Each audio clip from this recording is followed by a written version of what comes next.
Zee 24 तास एक पाऊल पुढे। ब्रेक नंतर वेलकम बॅक। आपण पाहताय झी 24 तासचा एंटरटेनिंग शो स्पॉटलाइट।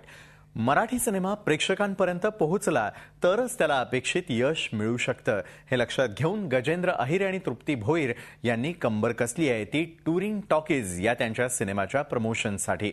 रस्त्यावरती उतरून सध्या त्यांनी सिनेमाचं प्रमोशन सुरू केलंय।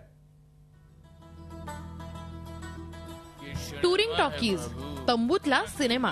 पानी अमृत भी चलता है और राम तोरी गंगा मैला भी चलता है। गावगावी जाणाऱ्या या टूरिंग टॉकीजचं चित्रण गजेंद्र अहिरेच्या टूरिंग टॉकीज मध्ये करण्यात आलंय।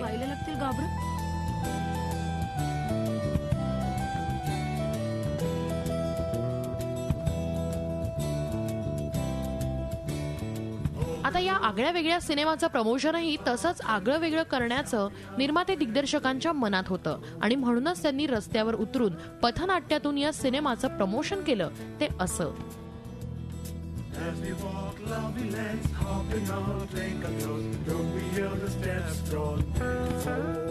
पथनाट्याची मुलं थांबून जेव्हा बोलतायत की तंबू येणार आहे, टॉकीज येणार आहे, तिकडे लोक विचारतात की केव्हा टॉकीज येणार आहे आणि खरोखरचा तंबू लागणार आहे का आणि तंबूमध्ये सिनेमा खरोखरच पाहायला मिळणार आहे का आणि लोक शो टाइम विचारतात। सो मला म्हणजे असं वाटतं की खूप चांगला रिस्पॉन्स मिळेल।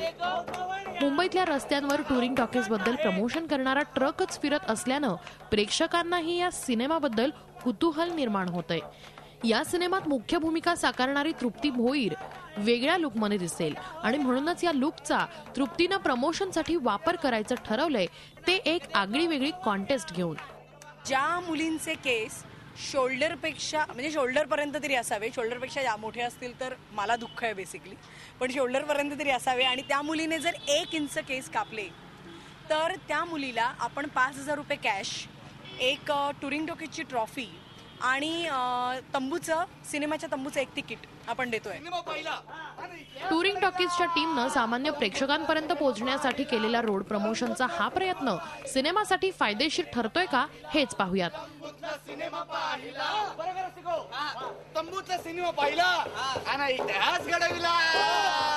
सिनेमा पाहिला, तंबूतला सिनेमा पाहिला, तंबूतला सिनेमा पाहिला, इतिहास घडविला। झी 24 ताससाठी ब्युरो रिपोर्ट, मुंबई। झी 24 तास एक पाऊल पुढे।